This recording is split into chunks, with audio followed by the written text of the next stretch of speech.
All right, guys, welcome back into another PGA DFS video. My name is Polzin with 9 to 5 Sports. Going to be breaking down the Worldwide Technologies Mayakoba Championship, or in other words, the Mayakoba Championship. Guys, we had the flame settings going in the background because, well, that is exactly what the fall PGA DFS season has been. Honestly, it's pretty crazy. Like, I don't think we're ever going to get a section of a season be this predictable as it has been thus far this season. I know I'm preaching to the choir here, guys, but man, this has been a fun run, and I know that we're calling it out here, so that's going to mean it's going to be a bad week because I'm finally like really calling it out. But awesome stuff, especially the DP Tour as well. I've actually taken 2 top 5s on the DP Tour in GPPs. They're small contests, but awesome stuff there as well. It's been fun. It's been a fun fall swing. If you look at the past like 4 winners on the DP Tour and the PGA Tour, the average mile rank of those guys is second. Okay, so just fun stuff all around. Hopefully, you guys have been able to take advantage of the easy fall swing.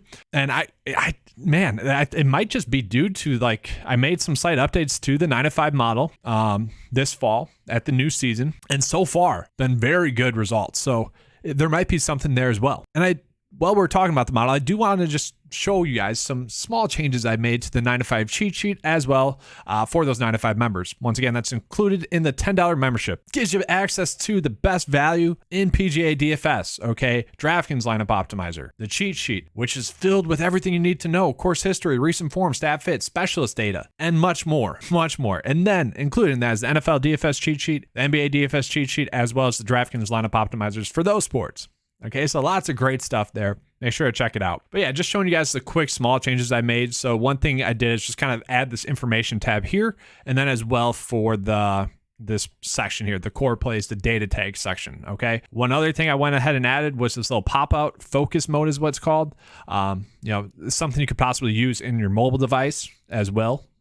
So just another way of looking at the data table for you guys. So let's get into the core plays now. All right, so this is how I'm doing the core plays for today, guys. I'm just using the data tag core plays. Okay, they've been really awesome thus far this season, and it's finally to the point where I want it or have wanted it. It should be simple and easy to use information for you guys. So without further ado, let's get into the core plays. Core play number 1 is going to be Scottie Scheffler. Scottie Scheffler does make a lot of sense. He does have good course history here with a 4th and 18th finish over his past 2 starts at this tournament. Key stat wise, a little bit lagging, ranks 20th in the field in key stat number 1. You guys will see key stat number 1 is going to be strokes gained total over the past 6 starts. Okay, one of the things I've been doing a lot this fall season is doing deep dives into data. It's awesome to have the data and to be able to use it. I put out a data stat last week about, hey, who are the best golfers in tournaments that have a delay? Okay, it's just nice to be able to have that data. Okay, so I've been doing a lot of deep data dives to see which data points actually matter and whatnot. I did see that recent form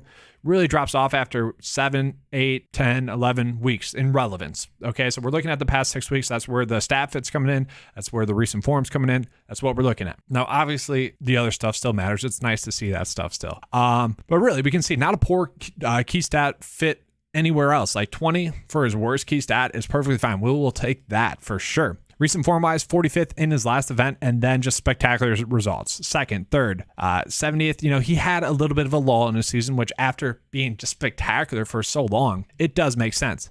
Okay, he is still going to be a strong play for you on this slate.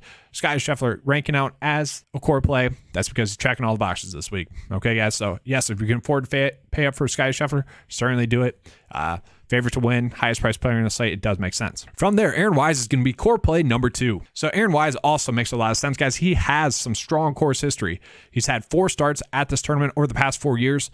He did miss the cut one year, but in his made cuts, 15th, 2nd, and 10th place finishes. Look at key stat wise, guys. He ranks top 6 or better in the 4 key stats that we're looking at this week. Awesome stuff there. His only one worry key stat wise would be par 5 scoring, which I'm not too worried about that.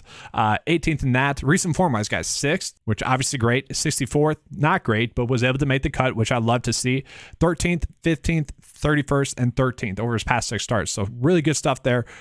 Really strong play for you guys on this slate. From there, Billy Horschel is going to be core play number 3. So Billy Horschel does actually rank out as the second best pick in the 9 to 5 model this week, which it does make sense. We look at the course history, very strong there. 4 straight starts here, 33rd, 5th, 8th, and 21st place finishes. Gets knocked a little bit key stat wise, but he does rank 5th in the field in effective scoring, which is that 9 to 5 only stat that measures both safety and kind of upside in performance and puts it into a stat. Also ranks 7th in par 5 scoring, which we like to see. We look at the recent form. It's spectacular, guys. 3 straight top 10 finishes. Love to see that there from Billy Horschel. He's the play that makes a ton of sense this week. And then the last core play is going to be Maverick McNealy, okay? Maverick McNealy comes in, once again, with a great course history. 11th, 12th, and 26th place finishes. Comes in with great recent form as well. 18th, 12th, 10th over his past 3 starts. We love to see that. He's a top 10 specialist in the field. Key stat-wise, nothing too spectacular, but nothing too crazy. Overall, he's coming in checking all the boxes. Top 10 in course history, top 20 in recent form rank, top 20 stat fit. Really has no signs that would suggest he's going to struggle this week.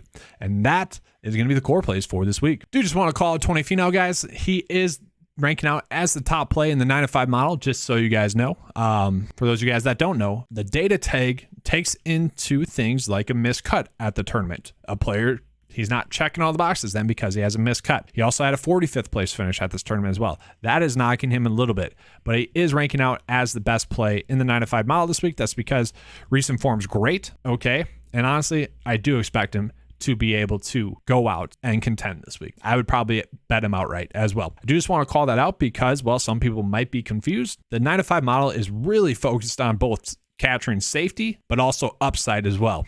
Okay, so that's why someone like Tony Finau is only a high exposure play data tag wise. All right, I hope you guys enjoyed the coverage. If you did, you know what to do. Give me a like and subscribe. That helps out the channel a lot, which helps me be able to help you guys out more. If you guys want to become a 9-5 member, man, you should. $10 a month. Great price point there for you guys. Great value. Honestly, if you guys are playing PGA DFS and spending more than $10 a week on it, this is an investment you should make into yourself.